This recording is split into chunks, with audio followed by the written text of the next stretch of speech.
Morning, everyone.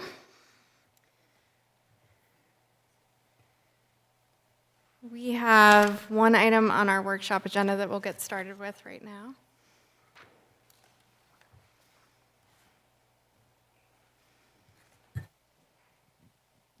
Thank you. So at the last workshop, we were talking about potential meeting dates into 2024, and we had left it as staff would review the calendars and give you dates for both Tuesdays and Wednesdays.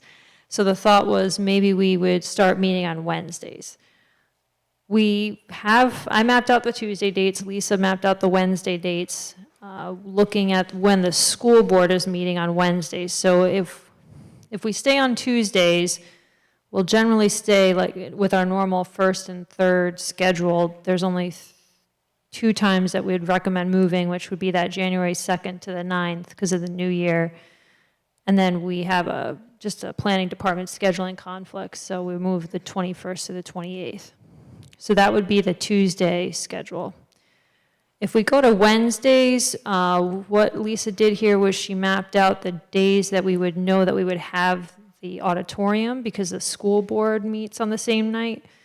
Just, you want to keep in mind that after the end of June, we're not 100% clear on their meeting dates in this time period. So we may need to do some adjustment going forward, but this is what we've been able to map out so far. So the benefits of meeting on Wednesdays, we talked about the last meeting. Some cons of meeting on Wednesdays are just that we have other committees meeting on those days. So we have Bike Ped Committee, Conservation Commission, we have the school board. Those are the ones that I know of off the top of my head. So we would just need to make sure that we have meeting space. Bike Ped and Conservation probably would not be competing for this room so much, but it just might be a conflict with the school board.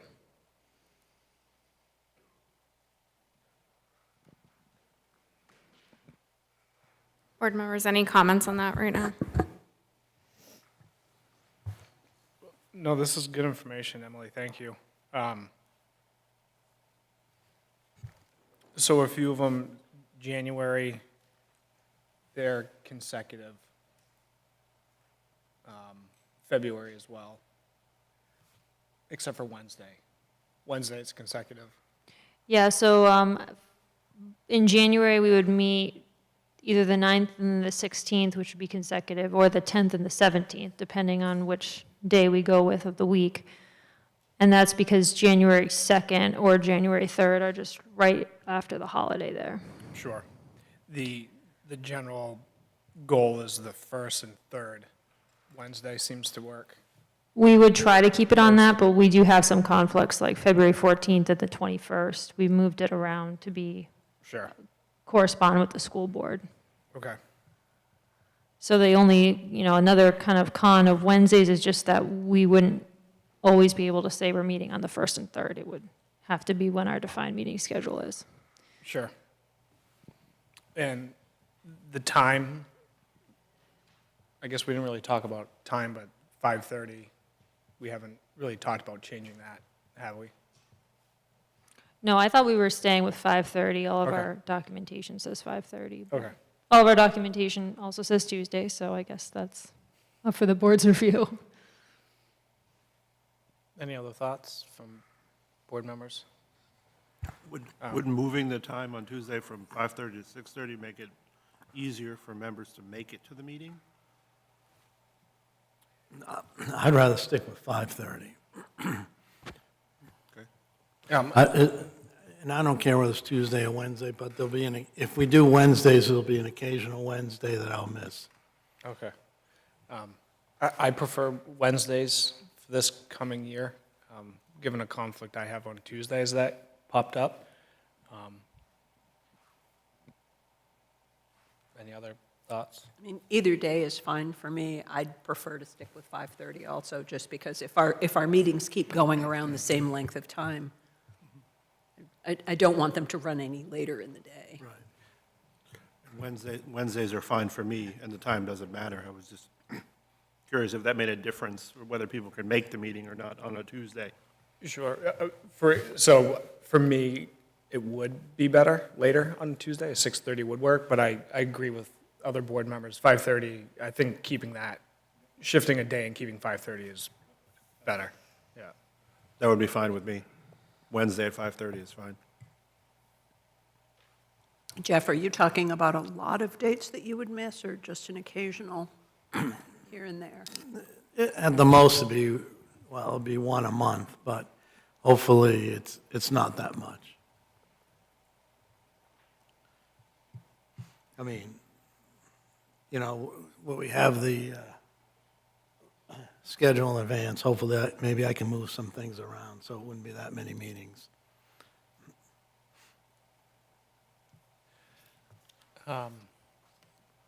Unfortunately, Rob isn't with us this evening to gauge his input. No, and I haven't had a chance to talk to him about this at all, so I have no gauge on his schedule for next year and if anything's shifted in his world.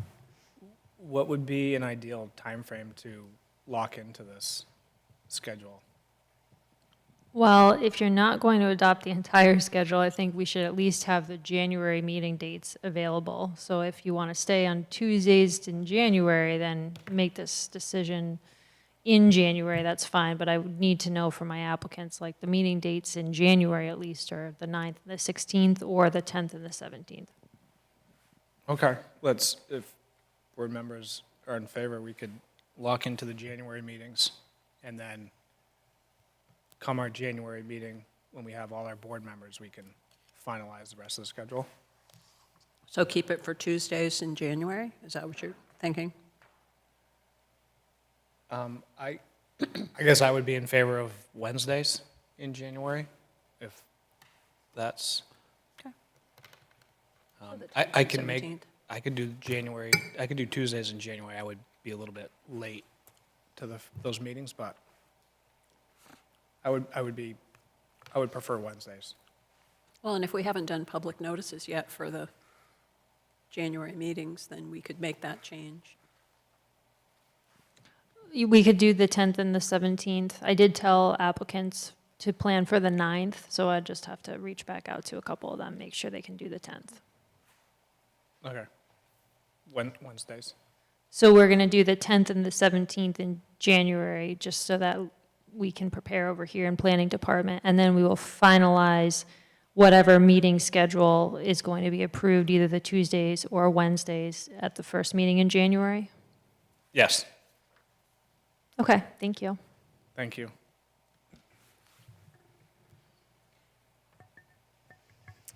Okay, Emily, anything else for the workshop tonight?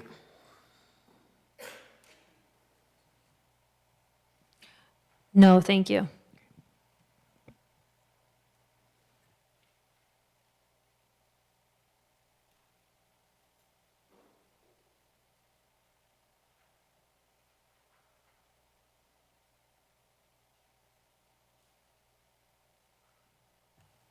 Okay, so it is 5:41, and we will now move into our regular agenda for the evening. So I will call to order our Tuesday, December 19th, 2023 meeting of the City of Saco Planning Board.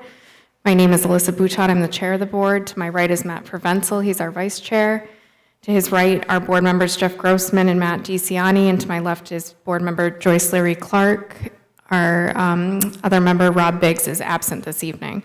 We do have city staff with us this evening, including Emily Cole Prescott, Shannon Chisholm, and Lisa Harmon from the Planning Department.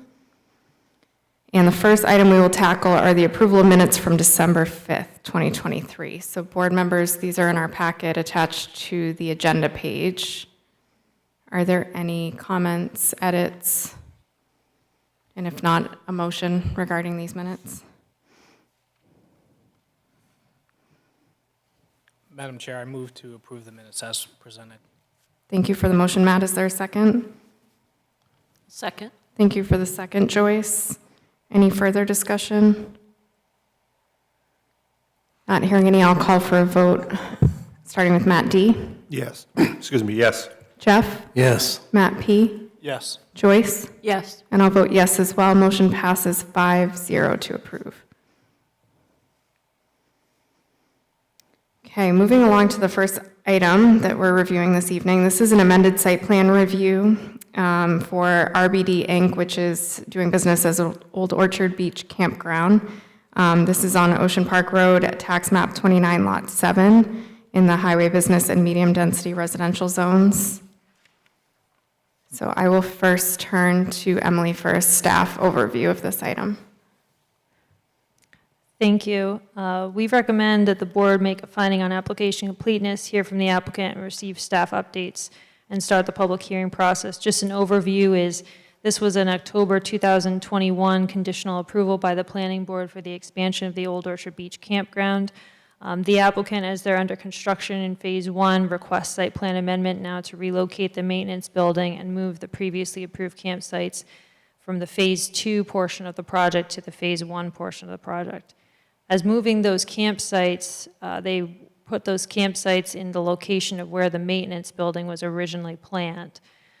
So the review of the relocated campsites is considered an after-the-fact review because those campsites have already been installed, and as has the infrastructure for those.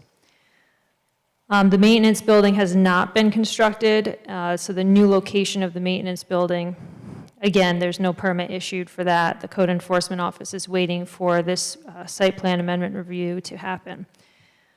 This request was first received in our office as a site plan amendment earlier this year, where we explained to the applicant some items needed to change with the application materials that were provided to us. And then over the summertime, the campsites were installed. So there was some timing issues as to when the updated paperwork was submitted to our office and when the work actually happened. Shannon did a lot of the review on this application here, so she's provided a recap of previous site plan review materials. There were previous waivers issued for this project in 2021, so we've provided some info on those. We also went out and got departmental reviews, which you'll see here. I'll let Shannon answer some questions too if you have them. And then I did want to just point your attention to after the fact correspondence that we received. Copies are in the back of the room, and you should also have copies at your seat there. One thing in that, the last piece of correspondence was our water resource recovery team and code enforcement team went out to the site yesterday in the rain and saw the pump station that was installed, and our water resource recovery team has provided a list of compliance items that need to happen to make that pump station compliant with their requirements.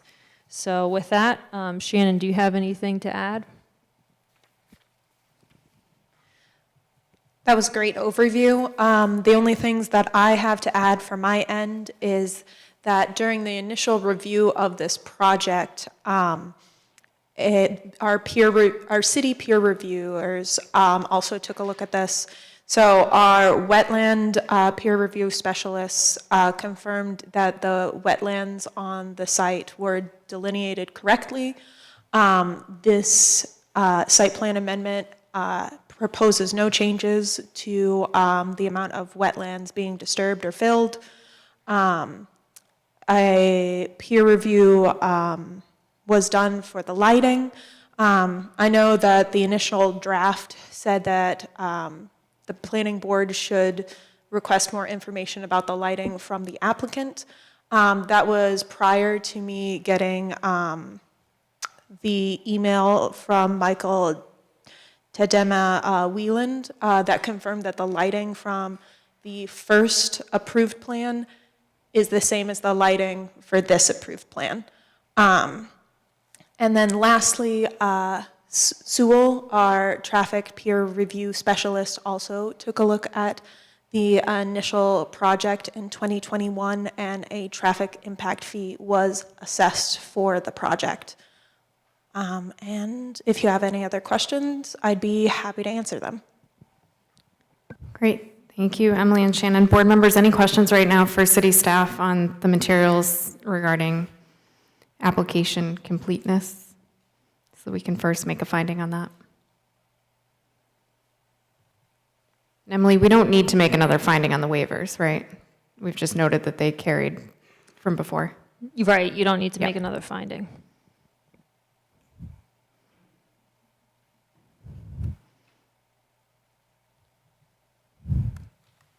Okay, so if there aren't any initial questions, I'll just turn to board members now and look towards a motion in regards to application completeness.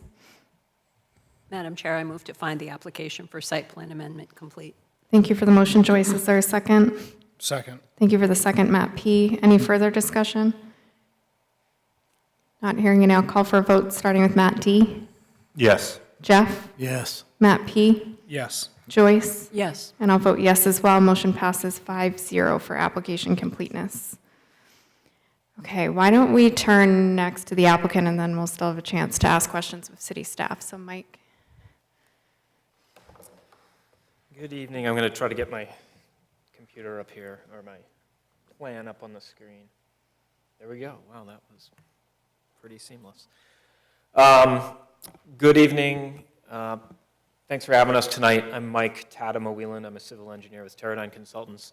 John Daigle, who owns Old Orchard Beach Campground, is with me tonight. And this project was, as Emily pointed out, was approved by the planning board in October of 2021.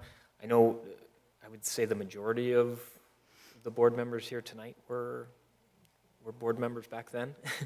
So hopefully you've got some recollection of it. And so what's on the screen now is the previously approved plan. And hopefully you'll recall the amendment that was approved in 2021 was an expansion of the campground. It was an expansion of 155 campsites in 2 phases. And so phase 1 is this area kind of in the northwest that I'm circling on the screen, hopefully you can see. And as well as 5 new campsites kind of centrally located in what's called the Tall Pines area. And phase 2 is on the south side of Bear Brook and the south side of the property, adjacent to the Boston and Maine Railroad right-of-way, and that originally included 107 new campsites. In phase 1 also included a pool house that included bathrooms, a parking area, and the maintenance area. And when we did the site walk back in 2021, we walked up to this where the proposed maintenance area was,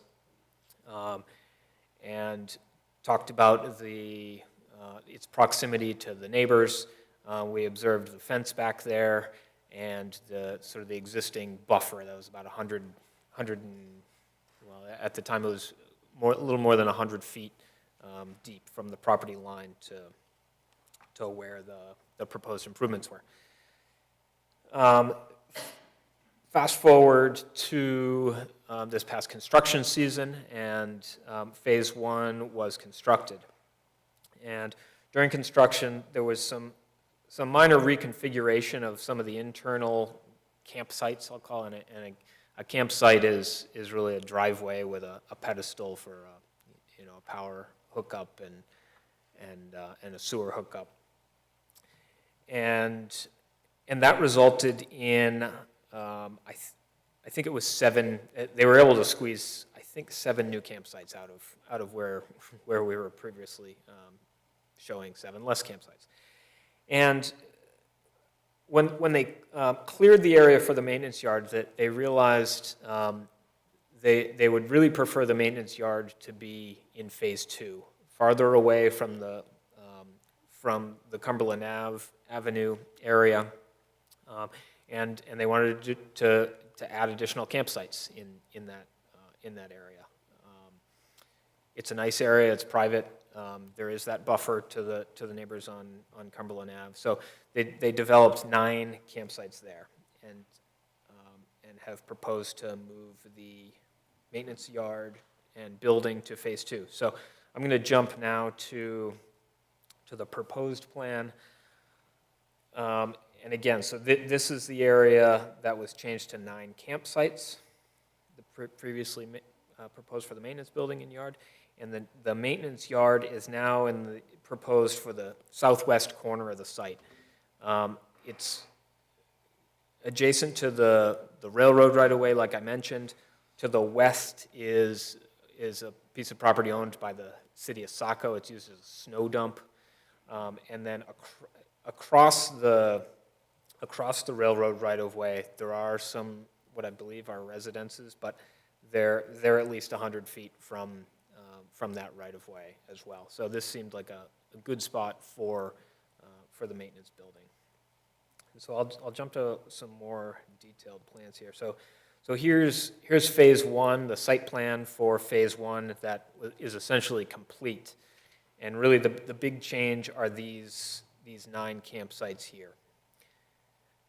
Generally, the area of development, the area of clearing is the same as it was originally approved, but instead of a gravel laydown area and a maintenance building, there are now 9 campsites. And here's the phase 2 site plan. Because there were additional campsites developed in phase 1, in addition to what was originally, or what was approved back in 2021, we've removed 14 campsites from phase 2. So the total number of campsites in phase 1 and phase 2 is the same as it was in the 2021 approval. So there's no increase in the number of campsites here overall. It's just we're shifting them from one phase to the other. And so really there are some empty areas on this plan where previously we were showing campsites. But the big change is the maintenance building, which is again down in the sort of the western corner of the site.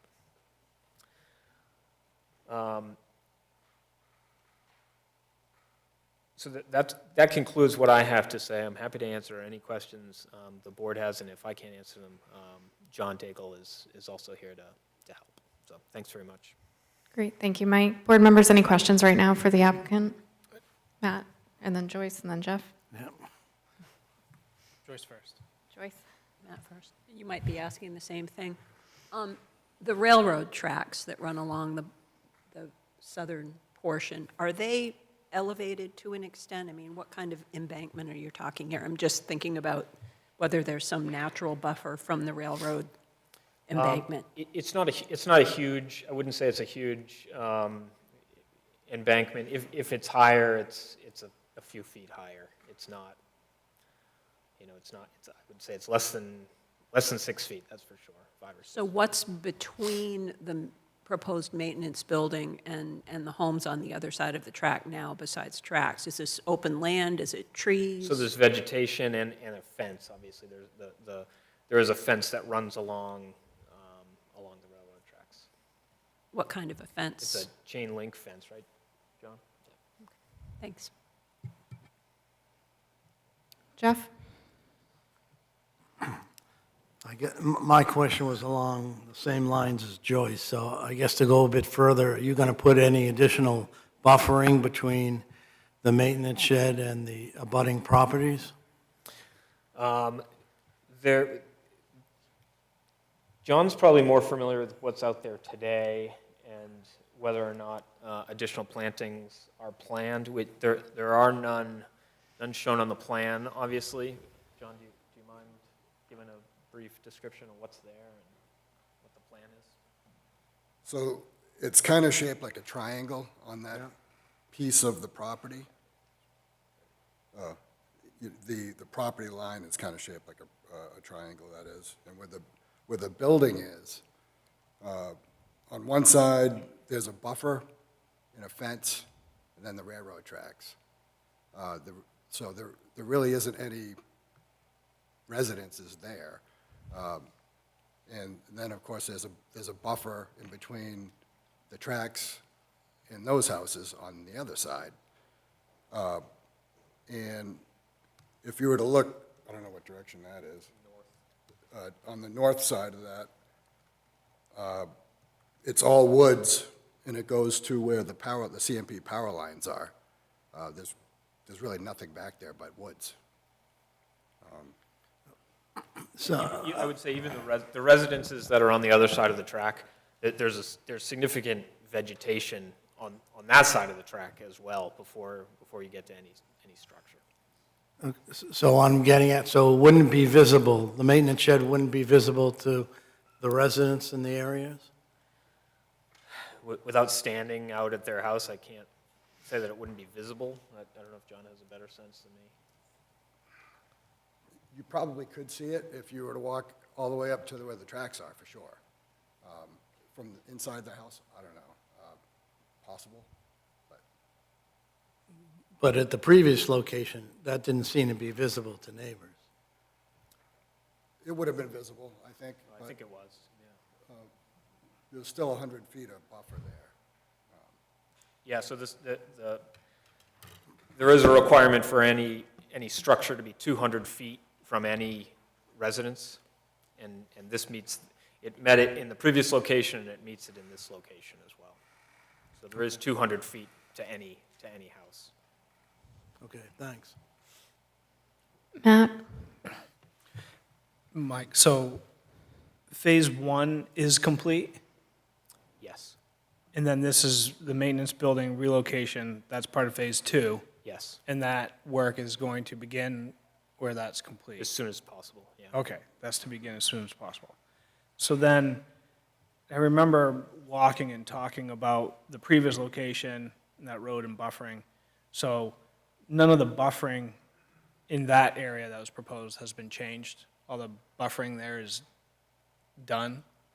Yeah, Anything so that was gonna happen? clearing is done, and again, there was a natural buffer there, right? There was woods Right. there. Up against at the property line, there's a fence. There's a stockade fence. Yeah. 6 foot solid cedar fence. And then there's 100 feet of woods, Yep, and then there's now campsites. a few campsites. Previously, instead of campsites, there was going to be this maintenance yard. Right, okay. So there's no change to the limit of clearing or anything like that. The same buffer is remaining. Okay, all right. That's all I had. Thank you. Any other questions right now, board members? We have advertised this evening as a public hearing. Move to open the public hearing. Thank you for the motion, Joyce. Is there a second? Second. Thank you for the second, Matt D. I'll call for a vote on opening the hearing, starting with Matt D. Yes. Jeff? Yes. Matt P. Yes. Joyce? Yes. And I'll vote yes as well. Motion passes 5-0 to open a public hearing on this item, which again is an amended site plan review for Ocean Park Road, tax map 29, lot 7, in regards to the Old Orchard Beach campground. So if you've joined us this evening to speak on this item, you're welcome to come forward now and just start with your name and address for our records.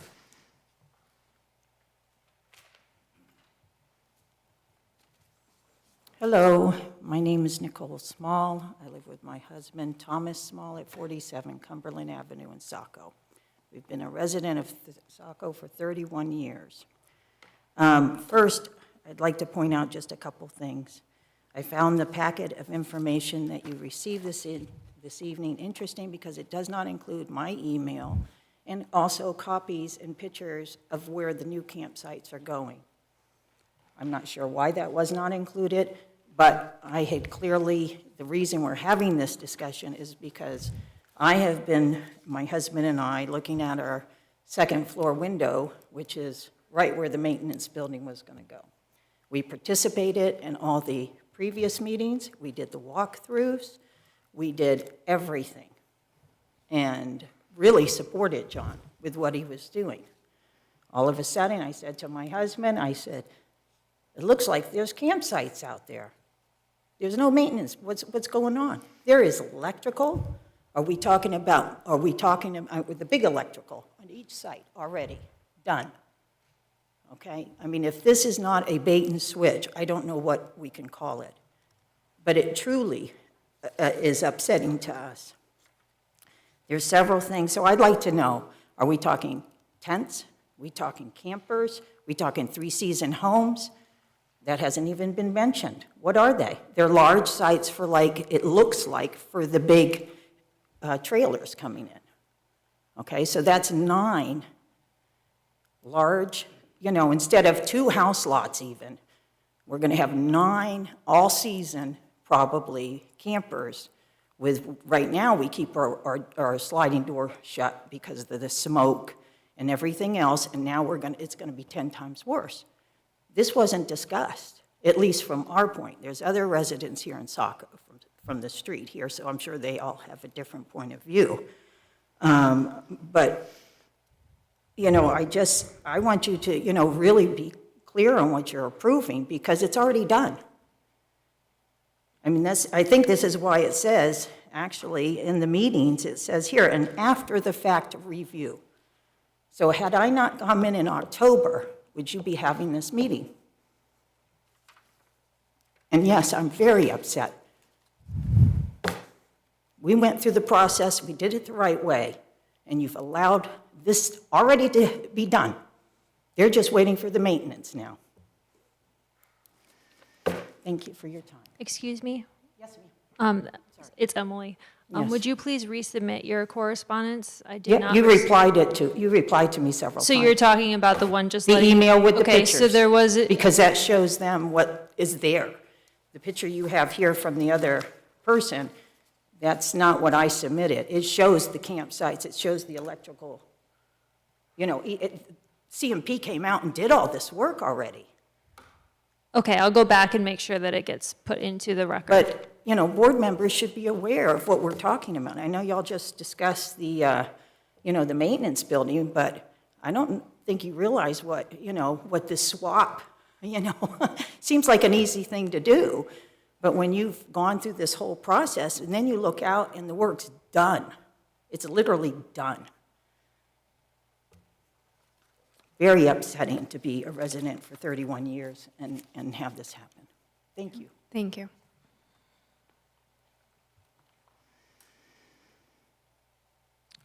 Madam Chair, if I can, it looks like this correspondence was received on November 18th, so it would have been received before the meeting packet Okay. was put together. So I will go ahead and put the pictures on the screen if that's what you would like, to make sure that the board members see the photos that the person wanted entered into the record.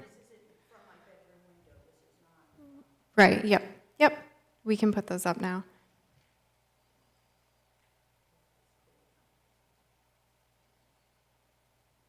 Emily, there's obviously text in this email as well, right? I'll pull up the whole email Okay. chain. A lot of this was discussion that happened, like I said, before the packet was put together. Okay. It's just going to take a minute for ClickShare to reload.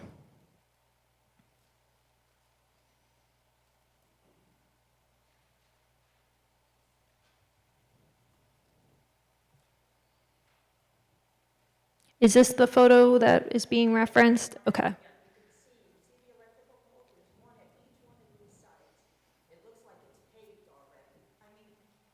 Okay, so we have a series of photos here, Emily, that we can kind of scroll through. Yep, let me photos. pull Okay. the other one up right Yep. now. So, Okay. Madam Chair, you also, Right. So board members, anyone want more time looking at this photo right now? And we'll get a copy of this as well, but. Okay. Emily, why don't we go to the second photo?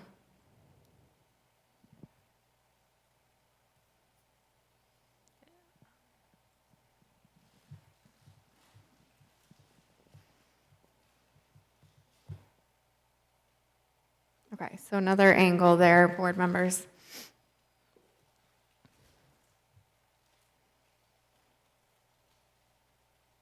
and this was just an oversight that it was not in the meeting packet. I just want to make that noted. We just look for things that come in around the time of the meeting packet and that are noted as public comment, because we receive many emails. So thank you for bringing it up so we can pull it up on the screen. Yeah, so we'll make sure that this gets attached to all this material now online. But board members, do you need any more time with this photo on the screen right now before we keep going through the public hearing? Okay, not hearing any. I'll just welcome forward anyone else who's joined us this evening that wants to speak on this item.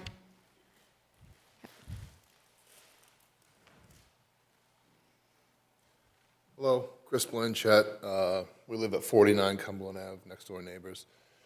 As you could see in the last photo, this building, I would say, is about 60 feet.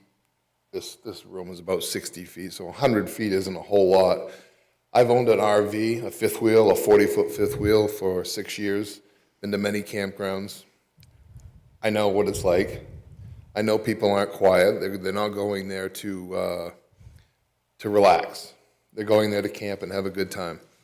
I'm also a large contractor in the city of Saco, Biddeford, Buxton. We're doing a bunch of big jobs.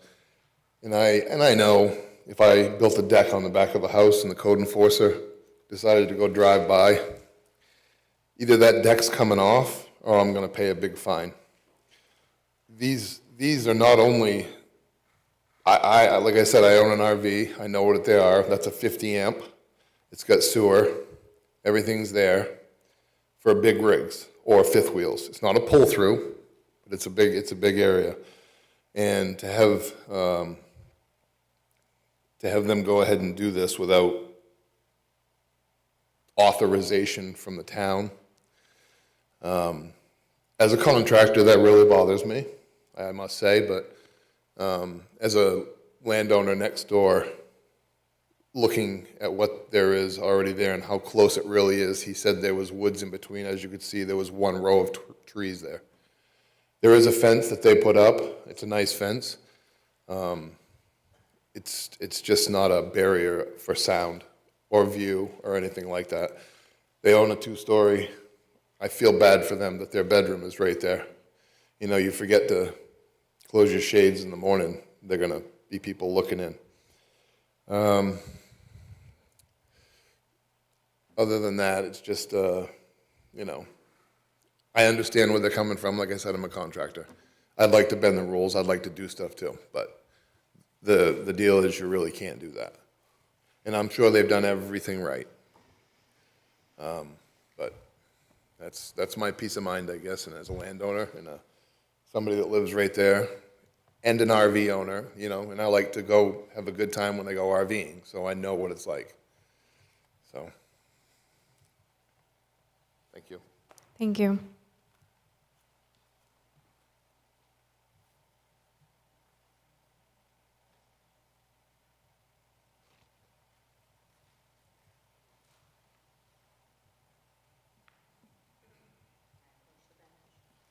Yep, come right up. Hi, I'm Tricia. Boucher. My husband Bob and I both live on Cumberland Ave as well. We've just met some neighbors tonight.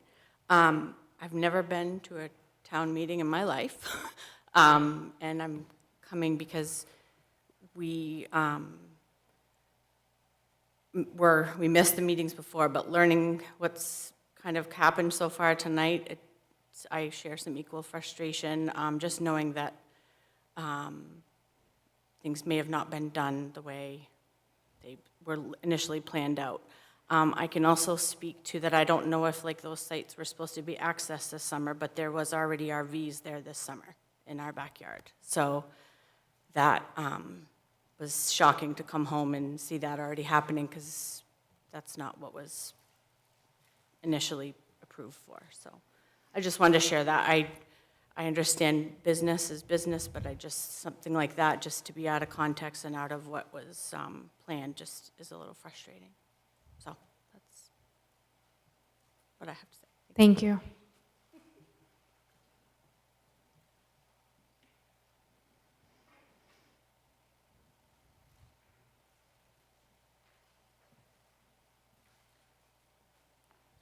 Hi, my name's Gail Libby. I live at 73 Ocean Park Road, the Lilac Condo Association. I'm in Unit 5. And I had emailed my concerns to the board over the weekend, and I got a reply that they were received, as well as some pictures. So hopefully you've seen those. Yep. Yeah, these are the ones on our desk right now. Okay. Yep. And it's referring back to the previous minutes and specifically from October 19th, 21, that stated that the traffic and buffering concerns had been addressed, in that it had identified that the buffering along the new exit road would be increased, plants would be placed between existing trees, and standard cedar stockade fencing to be used, and that has not happened. And I don't remember if it was already approved that the road be paved, but that's already happened, as other people have mentioned, for the other areas. So my concerns are more that, again, things haven't been followed through, that we don't have a buffer, that I have a road right behind my home and clear view of that. So I would hope that something could be addressed as far as what had been previously required, that there would be that follow-through for that. Thank you. Okay, any questions? Or?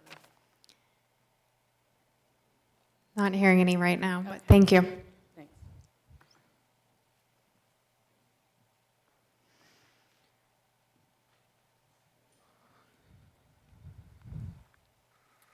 Hi, I'm Tom Small.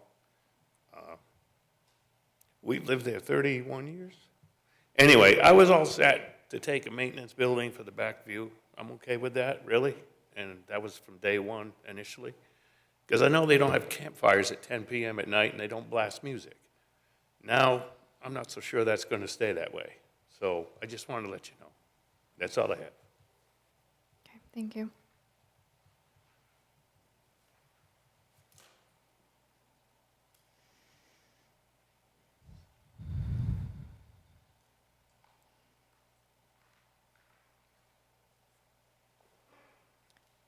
Okay, board members, we have a little break in the hearing, so I'll turn back to you now.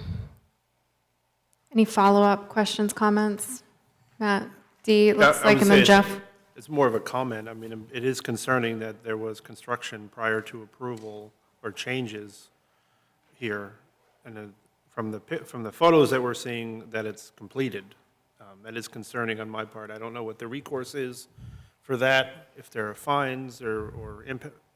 I'm not sure what can be done, but it is concerning. I'll have to put that on the record. Thank you, Matt. Jeff? I guess to follow up on Matt, if I could ask Emily a couple questions. So it says this was to move the approved campsites from Phase 1 to Phase 2? From Phase 2 to Phase 1, but yes. Okay, Phase 2 to Phase 1. But were these campsites that they built approved in the original site plan and part of the original site plan? The total number of campsites is the same, so But they're where- taking campsites that were originally in a different part, in which is known as Phase 2 of the approved plan, and putting them into where the maintenance building was originally located. And this work has, to my knowledge, been done over the summertime. I cannot answer questions on enforcement, that's not in my department, but. But the site plan didn't depict these campsites and the location they're in. No, just the number of campsites. I understand that. So shouldn't they have come back to us when they wanted to change the site plan and those for the change and the campsites put in where they want to locate them now? Yes, that's part of your review tonight, and that's what we're labeling as after-the-fact review. As I said, we got this amendment originally in spring. We had requested some changes on the engineered plans, and then the work was done over the summertime, and the plans didn't come in until the fall. I am not thrilled with the work being done before the approval was issued either, but I know as a board, we've been in this situation before with other after-the-fact reviews, like with the ecology school yurts was an after-the-fact review. Can we ask the applicant why they didn't come back to us in a timely fashion? We certainly can. Hi. So Emily's right, that we submitted an application for this amendment back in the spring. And we were told that it was, it actually went through staff review, and we got comments from the city engineer who said, I have no issues with this. It's the impacts are similar. We got no substantial comments from anyone at the staff level. And it was originally we believed, be approved at the staff level. It was considered by staff to be such a minor amendment that we were told it would be a staff level approval. Then there was some issue with an ordinance, right, Emily, where So maybe we you can originally go took into- this in as a staff amendment back in March, and we started our review. As things have happened before, we often take in amendments. They may start as staff, they may go to planning board, depending on the nature of where our review leads us. Yeah. So at any time, the city planner can move something to a planning board review. Around the summertime, we met with the applicant and informed them that because of the way that the zoning ordinance is now worded, the campsite review would no longer, you can't add campsites. The original review that came to our desk was to add campsites to the total number of approved campsites.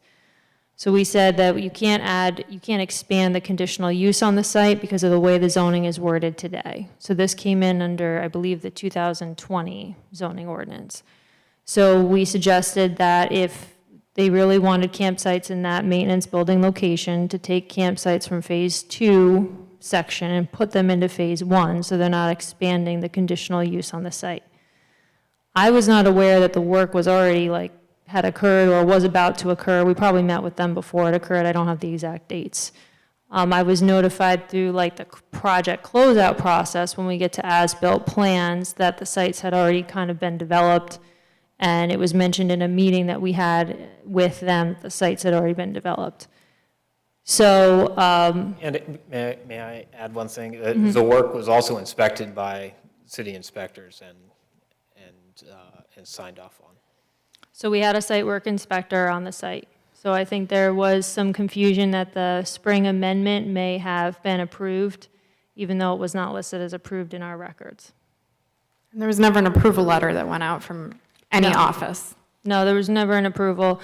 But like I said, we get to project closeout and we see that it's not matching. There's an issue with the pump station. The work was done before, so then we see the full picture. So what approvals did you get from the city? For I think electrical work and erosion and sedimentation control and So the code enforcement office issued a phase 1 electrical permit. These do not require, my understanding, I'm not in the code office, but these do not require individual campsite permits for each unit. So they just issue one electrical permit for the whole phase. I don't know why this specific thing wasn't documented as being out of compliance with the site plan. And so, and I don't mean to imply that the owner believed that he had approval for those campsites, because I don't think he did. But we were in constant contact with city staff and believed approval imminent at a staff level. And while the contractors were there, the owner made the decision to have the work completed. So you built them knowing you didn't have the approval? I think he built them understanding that approval was imminent. So this site is under active construction monitoring, so our site inspector is often on site for erosion sediment control. I don't know how often, but we get, on all the sites that the board reviews, we get, when you're in the post-approval monitoring phase, we get notes about where things are at. So we have a site inspector go out periodically on all the open construction sites. So this one was an open construction site. So this is an amendment during construction, basically. And I don't think anyone here believes or wishes that it was carried out the way it was carried out. But I think I would ask that the board stay focused on what the application is, and that's for approval of what's on the plan today. Because again, I don't think the board has,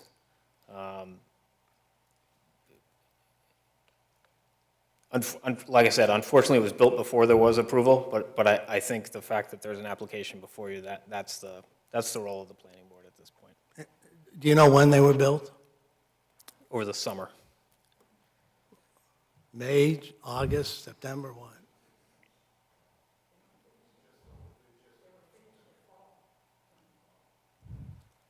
Yeah, well, yeah, finished in the fall is what what I understand. I don't know exactly. And may I talk a little bit about, or in response to some of the public comment? You certainly can. Yep. Okay, great. So I'm going to bring my plan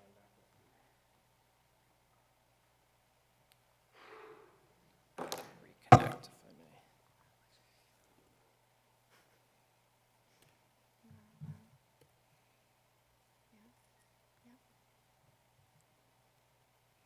So here's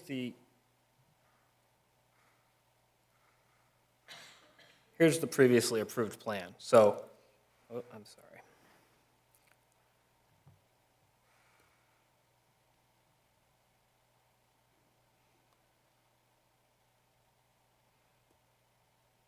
There we go. So the previously approved plan had a maintenance building and a large gravel laydown area, the same distance from these properties that the proposed campsites are. The campsites are seasonal. By ordinance, they are only open from April 15th to October 31st, and then nothing happens on that site. So when there are no leaves on the trees, like currently, there's nothing on that site. The maintenance yard, on the other hand, is a 12-month operation. And so, and there's a building there. So we believe that the campsites are less of an impact visually on those neighboring properties than campsites are. The other thing I just want to point out, I know, so here's the house that Ms. Small, we saw the pictures from the Small's house. So that's this house here. And the buffer that's shown is a little misleading because you can see that the fence right here actually jogs because the Small's yard extends about 30 feet onto this property. And when the Daigles built that fence, they agreed to allow a shed that's on the Small's property and lawn to remain on the campground property. So what should be buffer is really being used by the Smalls as a yard. So that's the photo you saw is actually the smallest buffer there is there, vegetated buffer there is there. All the other residences have an extra probably 30 feet of woods between this area and the fence. So the campsites, again, not an ideal situation, but the campsites are in an area that meet the dimensional standards, meet all the setbacks, have existing buffering, and are in a campground that Daigles have operated for 50 years. So yeah, I understand some of the neighbors have been here for 30 years, but this business has been operating for 50 years under the Daigles, and it was existing prior to that as well. So happy to answer more questions, but respectfully requesting approval for what's an allowed use on this site. Okay, so before other board members jump in, we have been in this position before as a board. It is an impossible position to put us in. You are fighting an uphill battle. These sites are closer to these houses than any other sites we approved in phase one, correct? Closer to these houses? To the abutters that we're talking about? Yes, absolutely. Okay. During our phase one review, we obviously did spend a tremendous amount of time walking the site and talking about buffering for this reason. Had you been here during initial review with these on this site plan in this location, we would have been talking a tremendous amount about the buffering that exists. We weren't granted that opportunity because at the time it was going to be a maintenance building. Those are two very different things. I understand there's a seasonal component versus a year-round component. I own short-term rentals.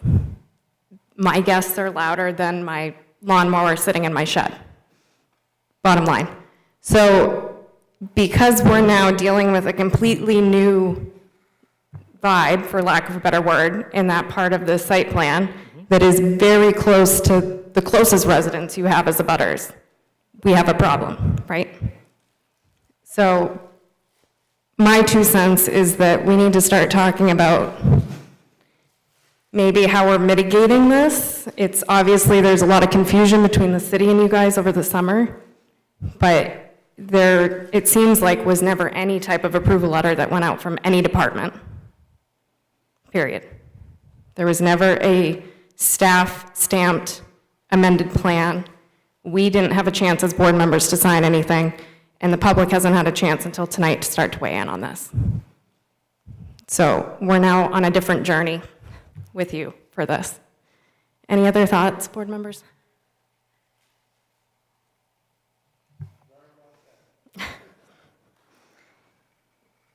So Emily, in terms of staff review right now, we have a punch list outstanding that is not related to any of this, really.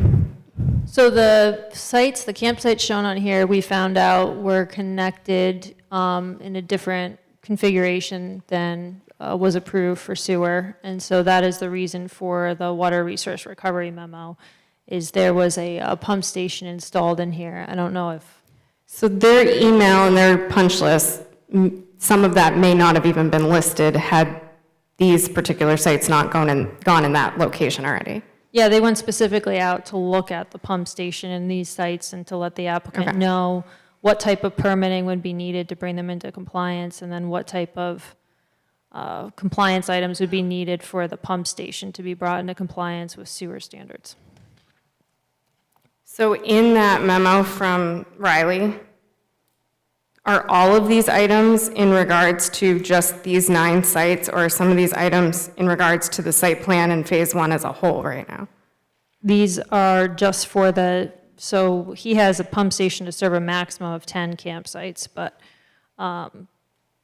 these are just for the campsites in this location, is my understanding. They went out specifically to look at.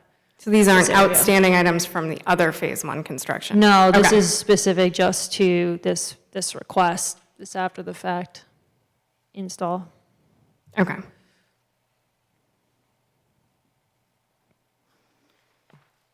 And the sites that were counted in the number for phase 2, that we've taken some numbers away from and now thrown onto the face of the earth in this spot in phase 1, were they originally sites in phase 2 that were going to be the same size and use? Yes. Okay.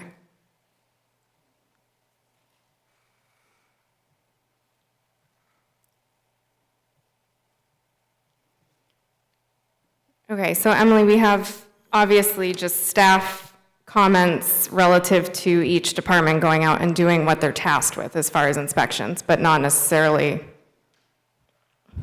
totally correlating with our review, which is separate as a site plan amendment. Yeah, like we asked for as-built plans for project closeout. They didn't, they didn't match the approved site plan. So we are here. Well, We had a couple meetings along the way about where were the amended plans and things like that, so. I disagree a little bit, because we originally submitted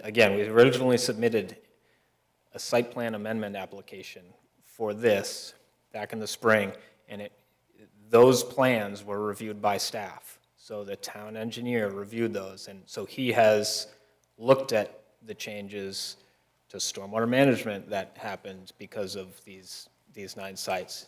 The fire department has looked at these 9 these plans, and Internally, though. Yes. Internally, and I Yeah. think at that point, the spring amendment was for 7 campsites, and they were not going to be hooked up through the pump station. correct. No, the pump station was Two. So was, it was a little different. So we did, you're right, we did do an initial review. We offered comments back that we had started to review it. We had the issue with the number of campsites in those locations. We were waiting on updated engineered plans. We had a couple of meetings for compliance with the applicant to understand where things were at the site, because I was getting a little concerned about where things were at, didn't seem to match up exactly with our paperwork. I think we can all agree on that. Yep. And then we got the kind of clarification that the sites had been done. So I had not personally been on site to see these campsites, so I guess everything kind of fell into line. Then realizing they had already been out and built on site, and that we had a kind of an issue with what was approved originally with the planning board, and then I said we need to go back to the planning board for an amendment by the board. Does that kind of summarize? I think so, yeah. Okay. Thank you. And obviously, at some point in time, like you said, anything can get kicked from an internal staff review up to our level, which I think in this case makes sense, because we're not talking about you adding hypothetically 5 sites within the center of this site with no abutters really noticing.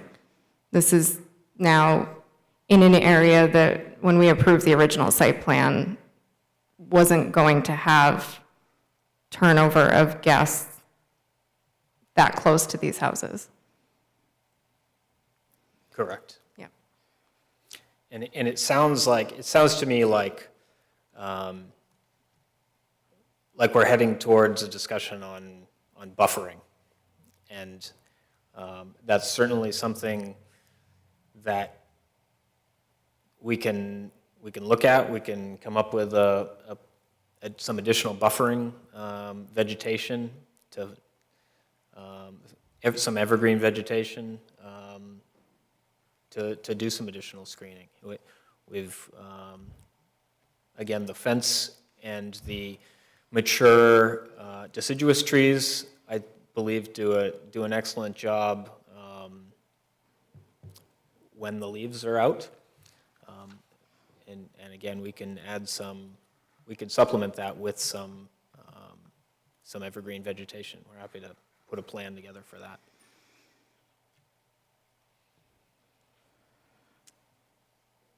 Emily, can you put those pictures up again that were sent in? I'd just like to look at them real quick again.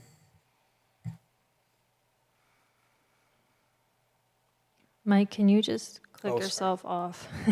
Thanks.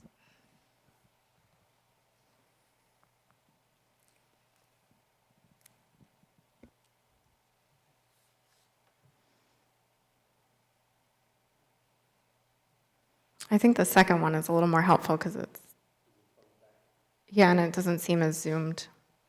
So you can really get a sense of like house line to, yeah. The public hearing's still open, so just give us a second and we may turn back to that, yep. Yep. Is this a view you wanted to see, Matt? That's what I wanted to say. Yeah.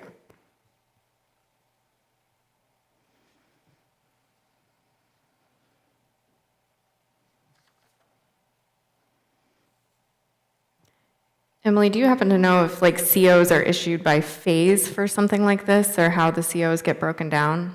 Is it by sites? The CO will get issued, I believe, for the building permits that are issued. In a lot of these sites, they're hookups, so they're just like electrical hookups. So Which is they all branching won't- from an existing electrical network already. kind They of won't in all phase get one. an Yeah. individual permitted or an individual CO, is my understanding. Again, I'm not directly in code, but, so like the maintenance building or a structure on the site would get a building permit and then a closeout with a CO. Okay.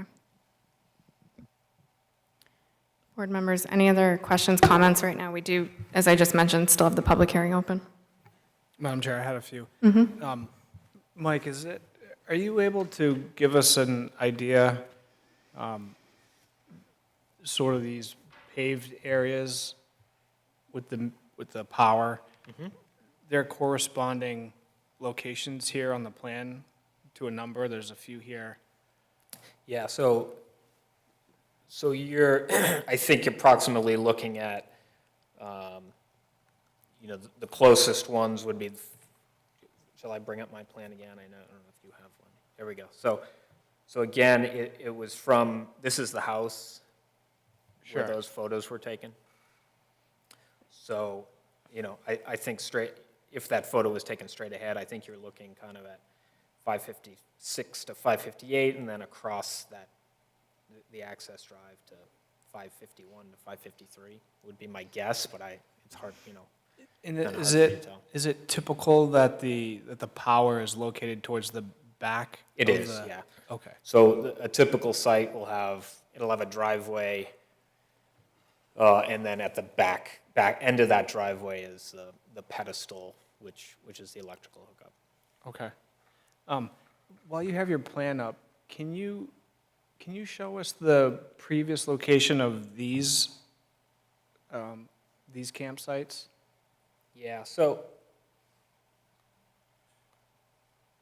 There's in that little kidney shape, there's Yeah. some added there as well. There are 9, is it 9 and 6 or something? But yeah, so all these campsites are generally the same thing, right? They're a 2,500 square foot area with the driveway and a pedestal and utility hookups. Sure. And as Emily mentioned, the ordinance currently doesn't allow for additional sites. So there were sites in phase 2 here that we removed. And so, And they were sort in that general area. so in this area, there were 2 or 3 over up in this area, and then some along here as well.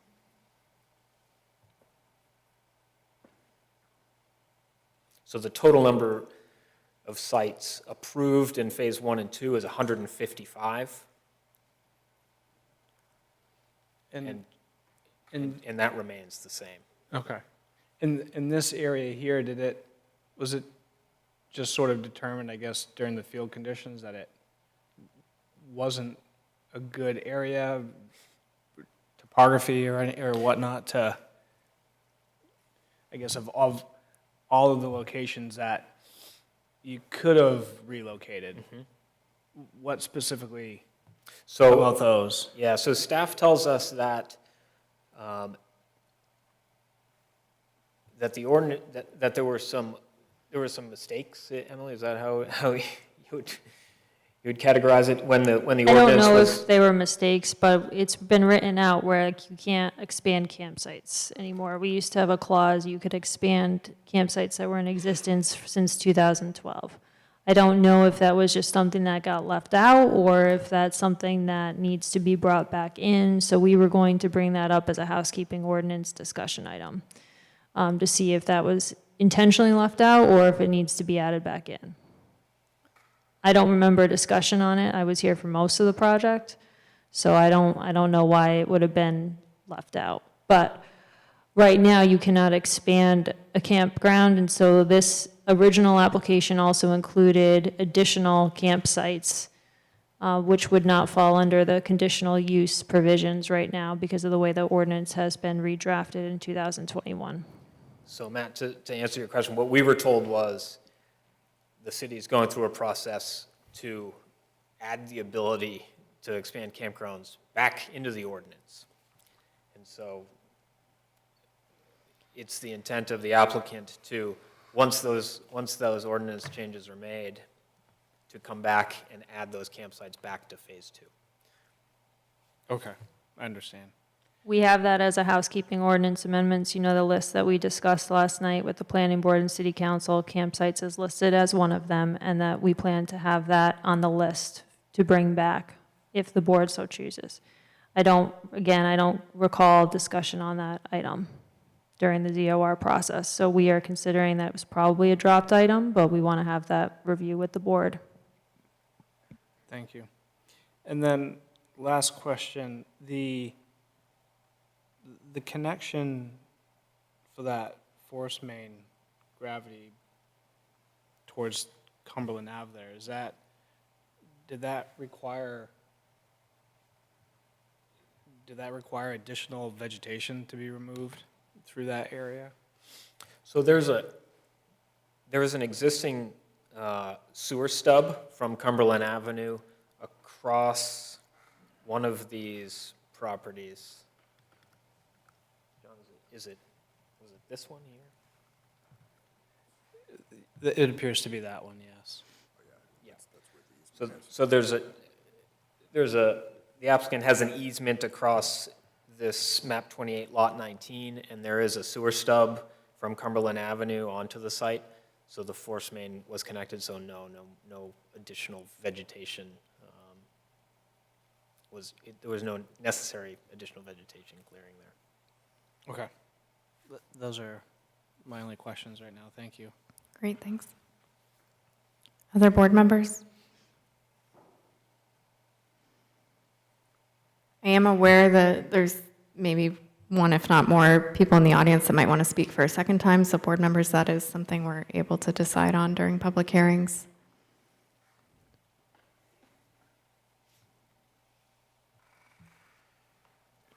One quick question, Yep. just as Mike is sitting down. How tall is the existing stockade fence? 6 feet. And there was, the email from Ms. Libby talked about buffering along the new exit road, plants being placed between existing trees, and standard cedar stockade fencing to be used.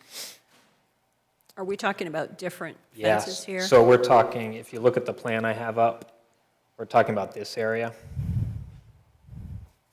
Right. And has The that plantings work been have, replaced? the plantings have been installed. They were installed in the late spring. And I don't think the fence has been installed yet.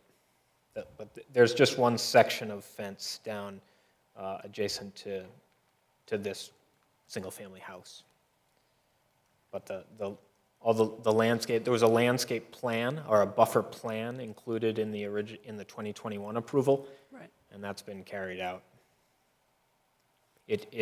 Of course, it takes a few years for that stuff to fully grow in, but it was carried out per the approved plan. Right, thank you.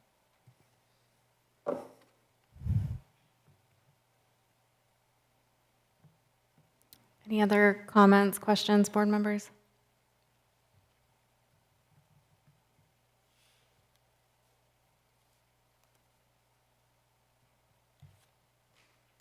We still have the public hearing open. I just need some direction on if we're going to go back for any opportunities for second comments.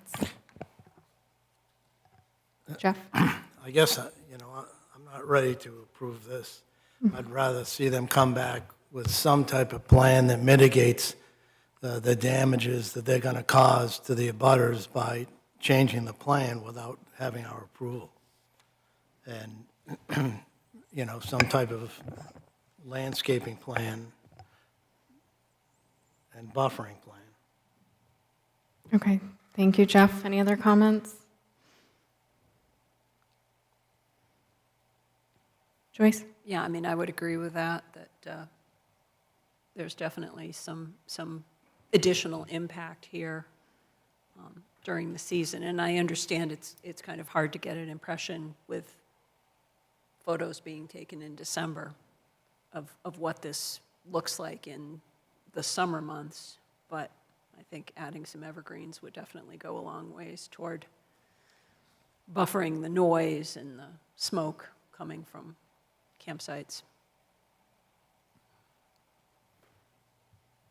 Matt? And just to kind of add to that, I would prefer to see mature trees planted as opposed to new growth or new plants, because as you just mentioned, those are going to take a long time to grow. So something more mature, I think, would be appropriate if they're going to come back with a plan in this situation. And I did have a question regarding the campsites. I know the city has ordinances around noise ordinances and such, but does the campground enforce any sort of quiet times? You need to be quiet from 9 p.m. to 6 a.m. or just curious about something like that, if the campground has something in place. Yeah, quiet time is at 11 o'clock. We do have security as well. that new area, I don't think there was one police report all summer in that area. It's, yeah. It's pretty much all Class A motorhomes, and we don't have any tenting. So somebody asked what was going to be there. There's no tenting. It's all travel trailers, fifth wheels, motorhomes. And since we've gone to that, the noise has gone way down. And so what you were just saying before you caught in the mic was your quiet hours at the campground start at 11 p.m., correct? Yeah. Okay. Any other questions, Matt? Nope, that's all. Okay. Emily, as far as like the status of things happening on this site right now, are there outstanding requests to, for instance, start phase 2 that are pending with? Yeah, my understanding is that the applicant is working on starting phase 2 if it already hasn't been started, and that we have a letter of credit for phase 2 and some closeout funds for phase 1. But that start of phase 2 hypothetically is on its way right now. Like this isn't holding any of that up. No, what this is holding up is like being able to construct the maintenance building in the new location that they're requesting. So getting a building permit for the maintenance building will be held up. I think getting other permits may be held up, but the site work is ongoing on the site.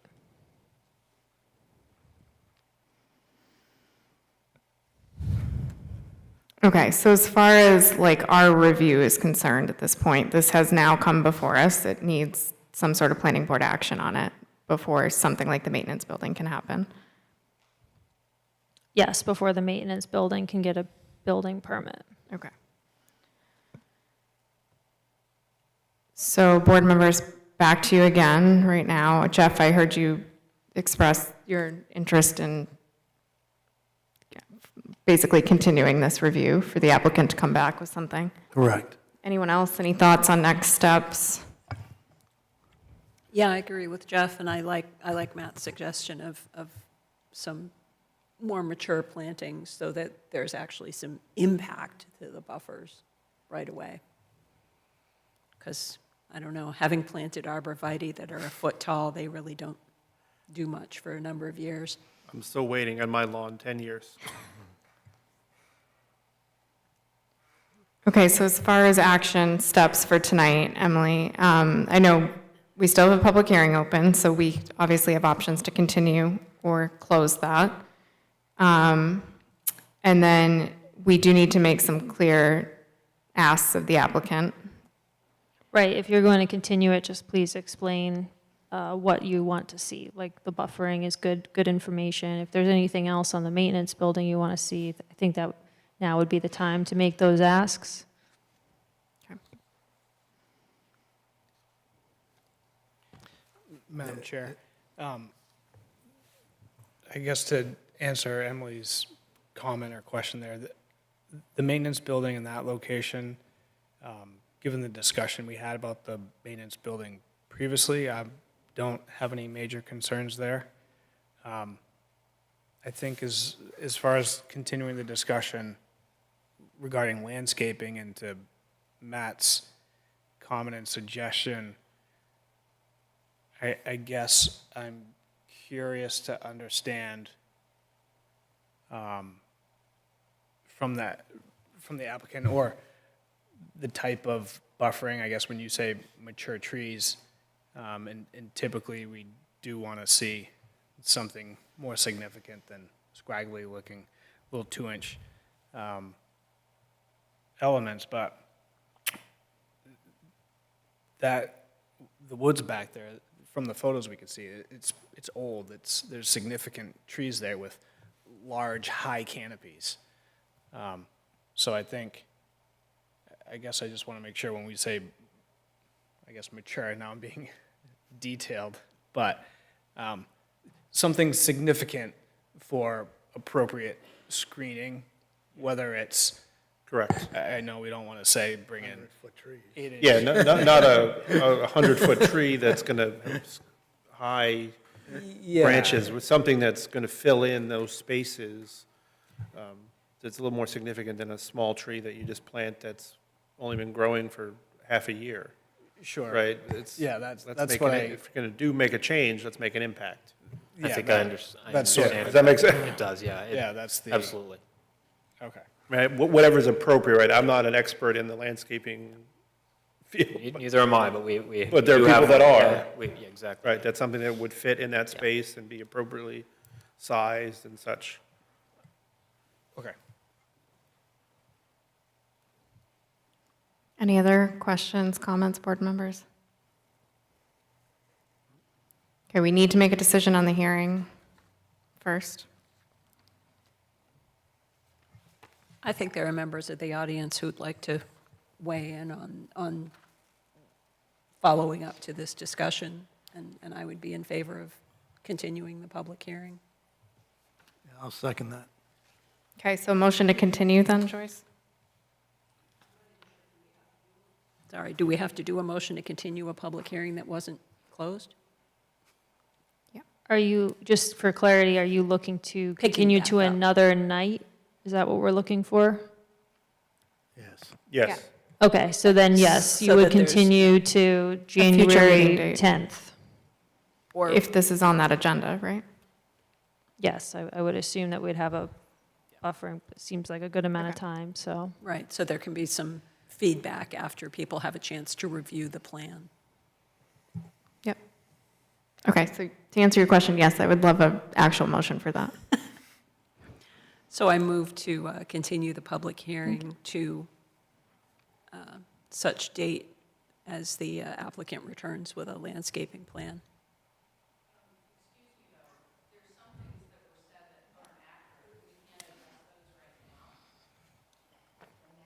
So board members, we have options with the hearing that I've been trying to lay out to you. It's clear to me there are people in the room that have more to say. It's the board's decision if we hear from anyone a second time this evening. Separate from that, we then need to take action with the hearing before we can do anything with this application tonight. So we would need to either continue the hearing or close the hearing tonight. So I have a motion right now from Joyce to continue. As you just heard, there's people in the room that we're hoping to say more. But I would need input from board members if we go that direction first. I would be open to have the public speak again, because it isn't a large, we don't have 100 people looking to speak again, so I'd be open to that tonight. I agree. I don't think anyone seconded my motion anyway. No, not yet, so would you like to withdraw it? I'll withdraw it. Thank you. Okay, so now that I have some direction as far as the people that are here this evening, anyone opposed to having members of the public welcomed up for a second time? No, Okay. not opposed. So per our guidelines for our public hearing, we would invite anyone who already spoke to come up a second time for 3 minutes and just start again with your name and address for our records.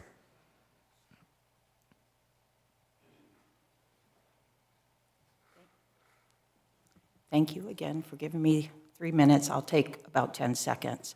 I would ask that the board look at the map that he just showed. The angle at that campsite, it makes it look like it's an angle. They are straight on that property. They built the flat square for the maintenance building. They are flat direction. So if you pull up that map, you're looking at it like they're built as an angle. They're not. An angle compared to the back of your house, you mean? Compared to Cumberland Avenue, if you look Right. at that, they're Yeah. perfectly straight square so it makes it almost look like there's part of them that are a little further back. They're not. It's all one complete angle. And even if you put buffers, it's not going to do anything with the diesel. It's not going to do anything with the lights coming in. Maybe that would help lights at night. It's not going to help with campfires. And that is the only area that they're on houses for their campsites. I guess I just don't understand why there is not another location within there that they could have used. So, thank you very much. Thanks.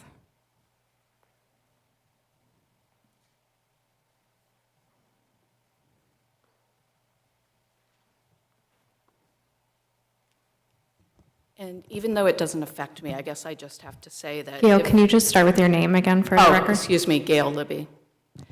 So even though the Cumberland Avenue doesn't impact me, I do have to say, it doesn't make sense that the board wouldn't have approved those campgrounds being in that site, that's very clear. However, now that they're there, that you're looking to, okay, what can we do to kind of basically or allow them to mediate it somewhat, which won't change the situation.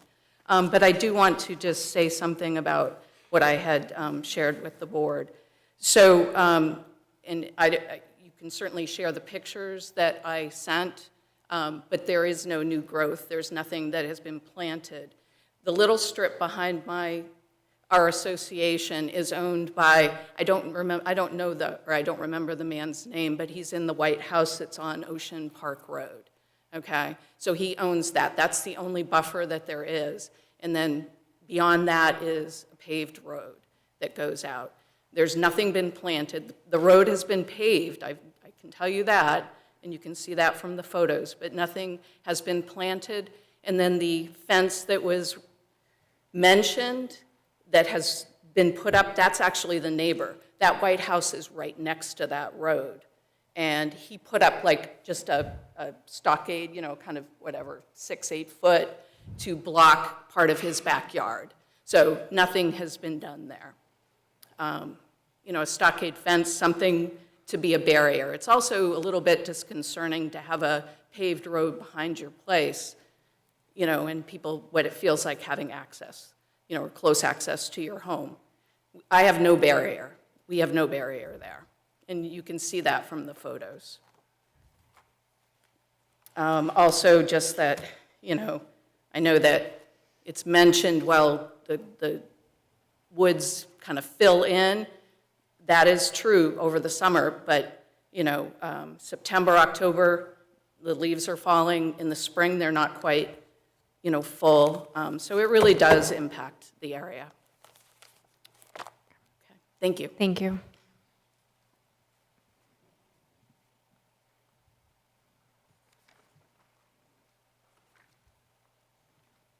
Hi, Chris Blanchett, Southern Maine Home Improvement, 49 Cumberland Ave. As she said, the trees really don't make a difference. It sounds to me like you guys are just looking for a buffer now, like it's too late for anything. If that's the case, I would have a landscape engineer come in, not just plop some trees down in the middle and have them die in 2 years and look like rust. Have a landscape engineer come in, maybe even add a 6-8 foot berm of nice soil with a 6-foot fence on top of that, so that the people that are on the second floor of these places still don't have to see through there. This is only being said because it sounds like you guys are just gonna let it slide and look for a way to block it now. Once again, as you can see by the photos or the blueprints that he had up there, are those accurate? 560 campsites? Is that the number I saw on there? No? How many campsites are there? 155. Found 155, and they needed those 9 over there. I gotcha. Right in our backyard. Like I said, maybe a landscape engineer come in so that these trees don't die. They have very fast growth. And like I said, I've seen it before done to a lot of these places that I'm working at. A nice 8-10 foot berm of topsoil so that they grow well with trees on top of that, or a fence, or a stockade fence on top of that. So it's not going to block the smoke. It's not going to block the screaming.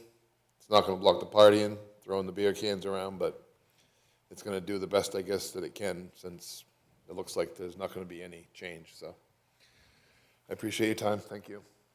Thank you.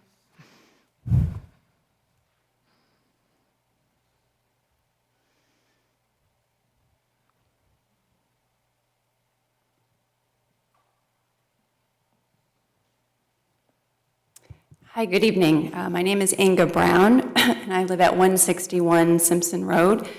wasn't planning on speaking this evening, but I think that hearing the very disturbing reporting out from the neighbors is of great concern. And I agree that the neighbors and abutters here, I think, are looking for more direction from you. We have a history here of developers with after-the-fact issues, perhaps getting a slight reprimand, but there are no fines. There's really no weight. And the neighbors who were anticipating looking at a static maintenance building, which on its face is rather a quiet part of the development, now are looking at a very different use, very different impact on their daily life. And I think that that's a very egregious development. I think these are campgrounds. There's been paved area. There has been electric installed. But to be honest with you, I don't really understand why the maintenance shed still can't go there. The impacts of those campgrounds are significant. It also makes me very uncomfortable that the developer or the developer's representative is stating to you that, well, the approval was imminent, so we just thought it was going to happen. That's a very significant statement. I also don't understand, with an after-the-fact approval, why someone from the Code Enforcement Office isn't here. If the city planner says, well, it's not my department, I can't answer those questions, I understand that. But I think these residents deserve to hear how this happened, and I think the Code's office should be here on an evening for an after-the-fact approval so that you can ask questions and that the residents can also ask questions. We obviously don't want these things to continue to happen, and I'm glad that the public hearing will remain open, but I think the buffering is really a very minimal olive branch to this neighborhood. It's disappointing. Thank you.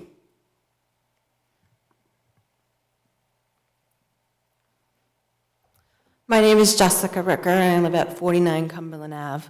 And I feel that by moving the campsites to where they are, although he did not increase the campsites, it's more of moving them to where the building was going to be and then ask you so that he can add more campsites. So it's not just that you're moving the building. He didn't take into consideration how it would affect all of us on our street. And that's all I needed to say.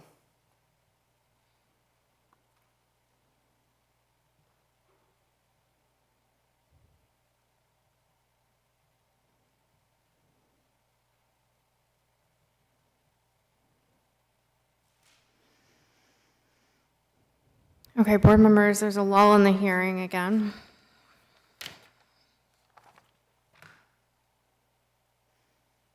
So I think at this point, everyone's had a chance to come back up if you wanted to tonight.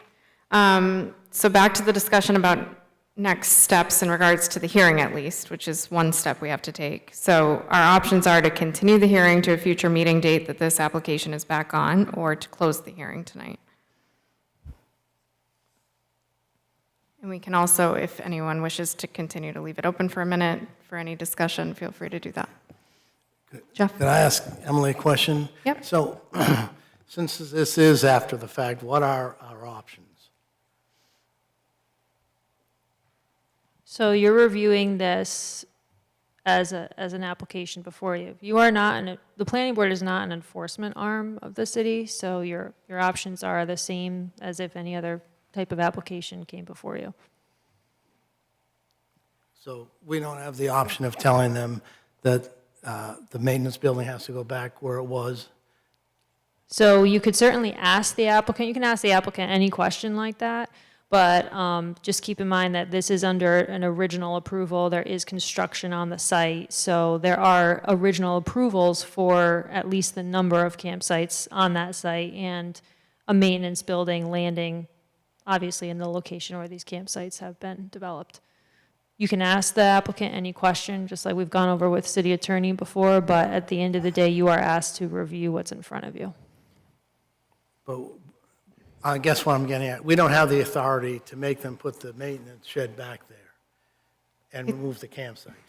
I think Jeff was going down a path that I was about to go down, but if we deny this amendment request,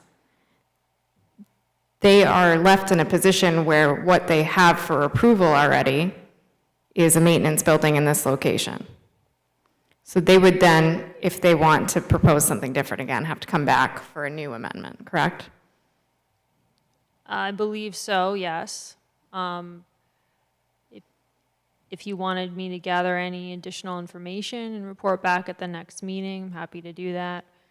If you want to ask the applicant if they will consider moving the maintenance building back to this location, you can do that too. Sounds like we got some input on buffering. And I think the second part of kind of where you were going with your question, which I was just going to clarify on record while the public's here, is, like you said, we're not an enforcement branch in the city. We don't have the ability to set, for instance, fines to developers. Right, that's what I'm at. Yeah. Yes, that's my understanding. It's the code enforcement department and the municipal officers. But with that being said, I can get more info, or if there's something you need to hear from the code office at the next meeting, I think it would be important to know what has been permitted on the site. You know, as far as I know, we're under an electrical permit for the phase.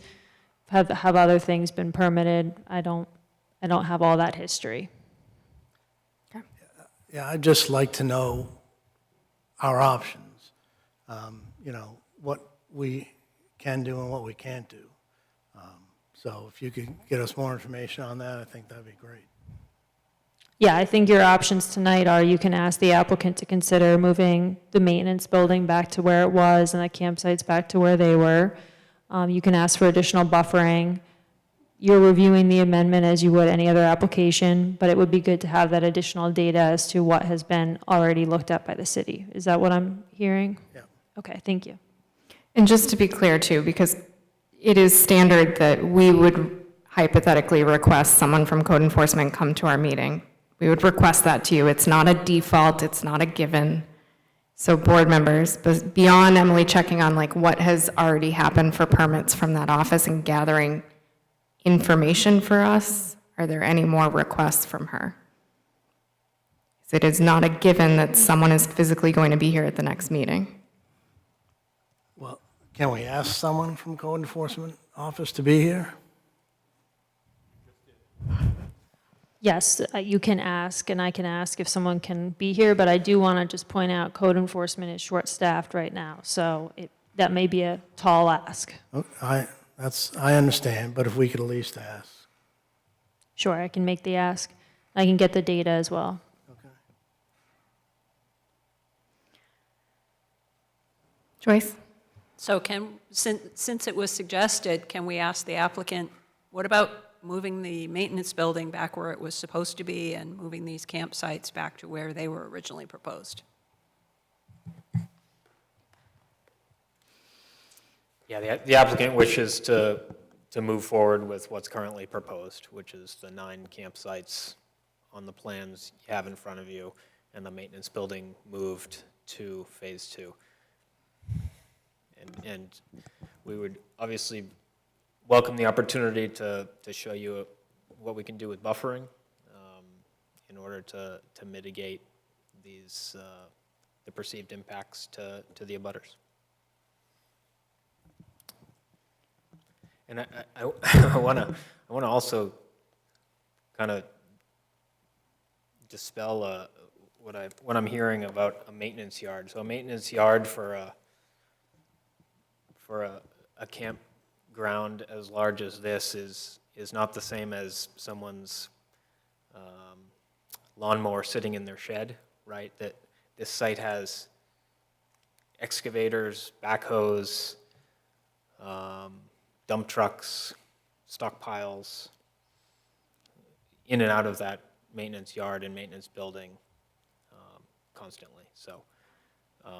But they're not excavating on the maintenance yard site typically, right? Correct, yeah, no.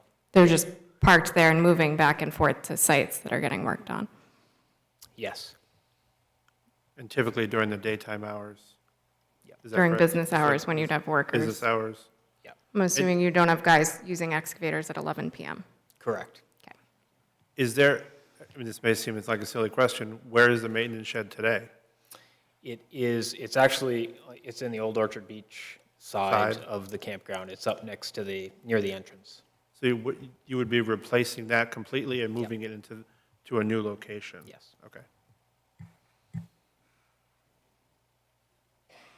Okay, so it sounds like you guys intend to come back with a revision that can be considered at the next meeting that this is on for, which may be January 10th, if all goes according to that submission timeline. Board members, any other questions, comments right now? So we do need to take action on the public hearing itself, and then we need to take action on the application itself as far as what sounds like continuing.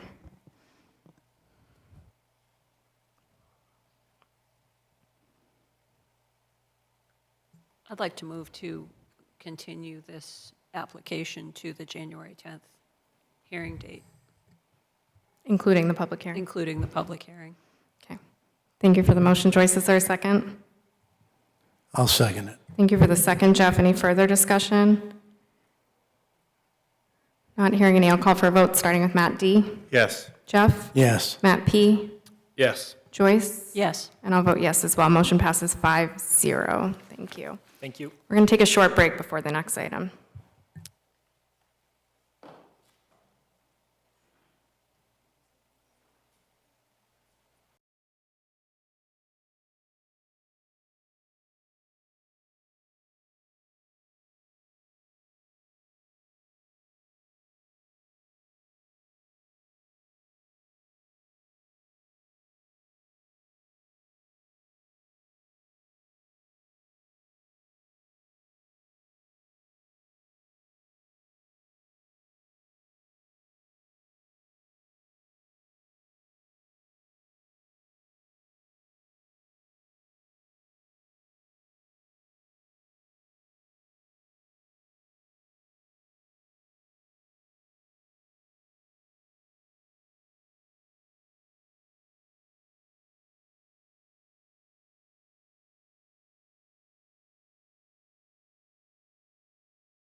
request for financial and technical capacity review in regards to Mackenzie Preserve subdivision, which is located on Flag Pond Road at tax map 62, lot 18-4 in the PR zone.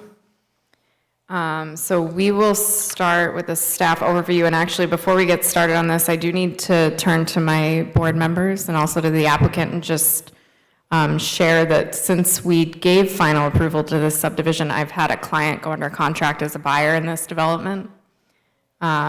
So if anyone would wish me to step aside from this one, I can do that. We still have a quorum without me, but buyer is under contract and waiting for a home to be built in the spring, hopefully. I don't have an issue. Yeah, I don't have an issue with that. I don't have an issue either. Okay. Jason, any issues with my participation or? No, just thank you. Okay, thanks. Okay, so Emily, staff overview on this? So this is one of the items that we found when reviewing compliance records. We just want to make sure that the names on the approvals and the paperwork that's filed with the letter of credit all match. This came in originally as Seacoast Land Acquisitions, and it's just a transfer to a different LLC name of Home Innovations LLC. You may see a couple of more of these. We're almost done with our compliance review for the year. Lisa worked hard on doing all the name checks. I will say previously we had not been doing this level of review, so appreciate applicants coming back in to get the transfer of the name. We are holding a financial guarantee still for this applicant, and we are doing the normal site monitoring during construction. And we're at the point where building permits are being issued. Code has checked in with planning to get that building permit fact sheet. So there's nothing that I know of that's outstanding here. It's just a matter of getting the name correct. And so the financial guarantee that we're holding is in the new name. It's in Home Innovations. Okay, board members, any questions right now for Emily on this item?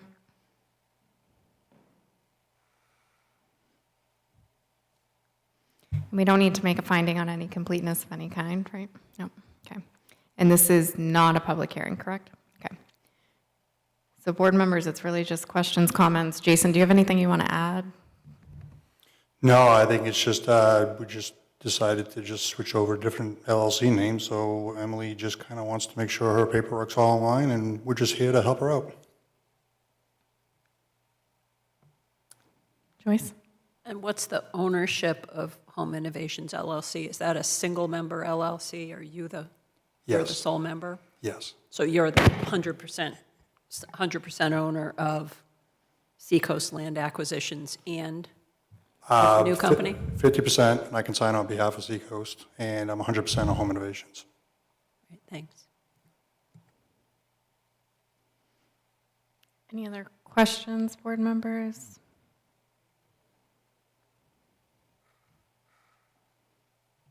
Okay, not hearing any questions. So Emily, you're just looking for some kind of a motion that incorporates our decision on this that would then have a new plan set be brought to us. Yeah, I think we actually have the plan set back here, so I've asked the applicant to provide that, and they've done that, and just looking for an approval motion to transfer the name from Seacoast Land Acquisitions to Home Innovations LLC. Perfect, okay. So just one single motion. I'm not hearing any other questions or comments. Maybe we're heading in that direction. Madam Chair, I move to approve the request to change ownership name on approvals and financial capacity review per section 188-605B for Mackenzie Preserve subdivision on Flag Pond Road, map 62, lot 18-4. Thank you for the motion, Matt. Is there a second? Second. Thank you for the second, Matt D. Any further discussion? Not hearing any. I'll call for a vote, starting with Matt D. Yes. Jeff? Yes. Matt P. Yes. Joyce? Yes. And I'll vote yes as well. Motion passes 5-0. Thank you. Okay, thank you. I'm assuming you'll sign that tonight? and We then, will, yep. Emily, you want me to pick that up tomorrow, get it recorded? Okay, thank you. Thanks.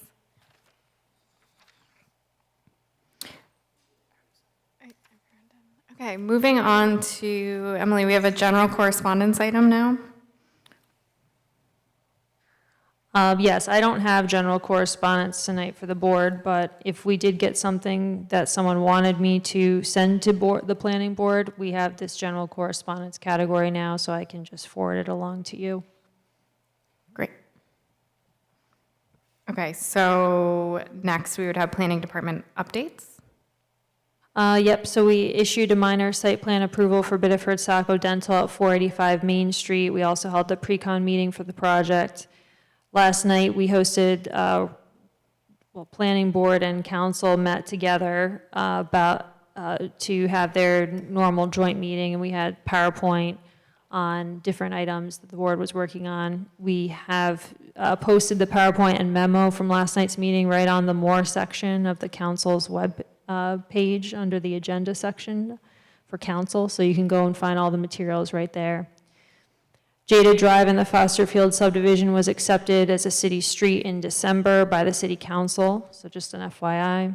We started looking at a petition for zoning map amendment request last night at council to change a portion of the industrial zone land to highway business zoning district, so that'll come back to you all at a future meeting.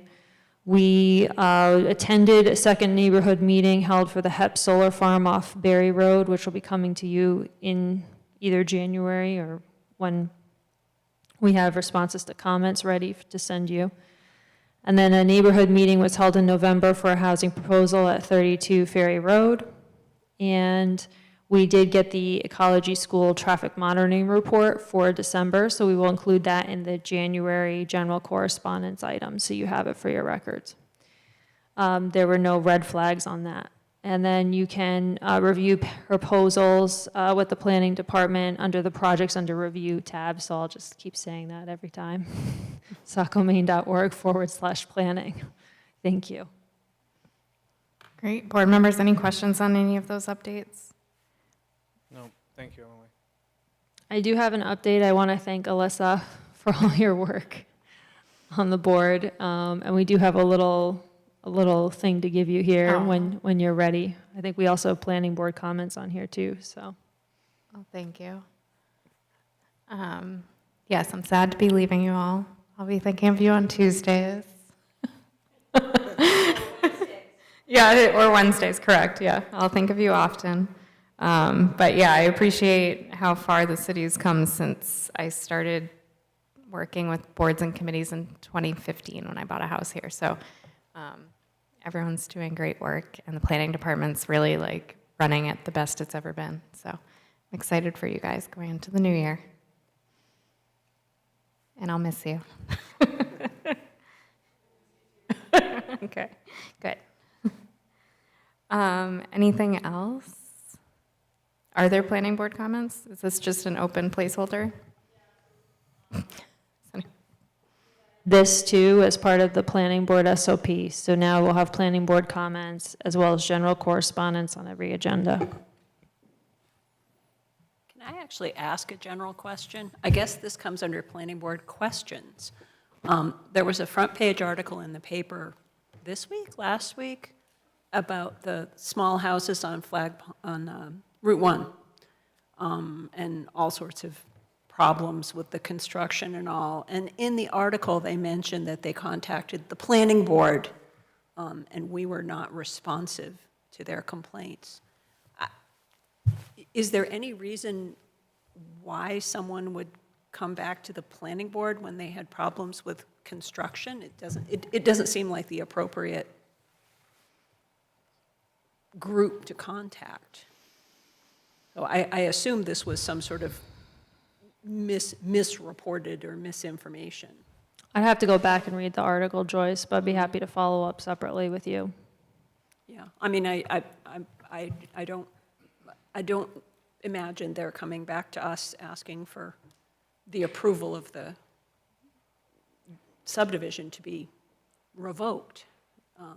It just seemed odd, and you know, it's just optics. It makes us look unresponsive when people are complaining on the front page of the paper that we're not helping them.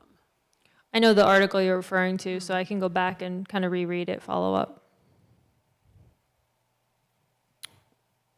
Any other board comments, questions? I just have one. Emily, in a scenario like this previous application, when there's a request for the financial and technical capacity ownership change, is there a way that we can write into the ordinance that if there's a scenario like that where it's a change in ownership, but the managing partners or the controlling partners remain the same, that it can be a staff level review? I think a particular scenario like this is unnecessary, but if it's one where it's different managing partners and it really is changing names or changing hands, I think that's appropriate to come review. But when I think if we could, I think that would help streamline the process. I'd be open to that, and we could have like just a name transfer form or something. Because right now, like, I'm making everyone fill out the subdivision application and request transfer capacity review, since that's how the ordinance is written. But we are bringing forward that housekeeping initiative, so maybe it's something that goes in there for like a transfer of approval name or something. And it's great internal review. I'm glad you're doing it to keep all the documents in check. Just unnecessary, I think, to have to bring it before us.